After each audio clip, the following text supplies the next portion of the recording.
आज माझ्या ड्रीम बाईकला म्हणजे इंटरसेप्टरला 1 वर्ष पूर्ण झालं.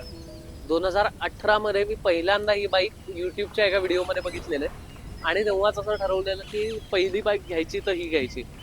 मग मी तेव्हापासून डे ड्रीमिंग करायला लागलो. शोरूम मध्ये जाऊन गाडी बघायचो सारखी सारखी, किंवा रस्त्यावर कोणी जात असेल तर त्याच्या मागे जाऊन ती गाडीचा आवाज कसा येतोय, कशी दिसते, फायरिंग कसं आहे, हे सगळं बघायचो.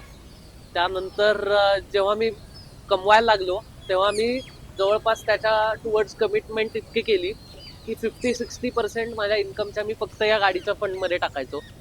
मग तसं मी जवळपास 2-3 वर्ष केल्यावर मागच्या वर्षी इनफ पैसे साठले की मी हे बाईक घेऊ शकेन आणि मी घेऊन टाकली. युजल पेक्षा महाग गाडी आहे. पहिल्यांदा मला ॲक्च्युली बाईकिंग म्हणजे गाडी पण चालवता येत नव्हती, आधी कोणती गाडी चालवली नव्हती, त्यामुळे घरचे असं म्हणत होते की तू आधी दुसरी गाडी घेऊन त्याच्यावर प्रॅक्टिस कर आणि मग ही गाडी घे. बट आय वुड से की ती ड्रीम बाईक असणं किंवा कोणतंही ड्रीम अचीव करणं आणि जे हाताबाहेरचं वाटतंय ते मिळवणं, ह्याच्यात जो आनंद असतो तो अनपॅरलल्ड असतो.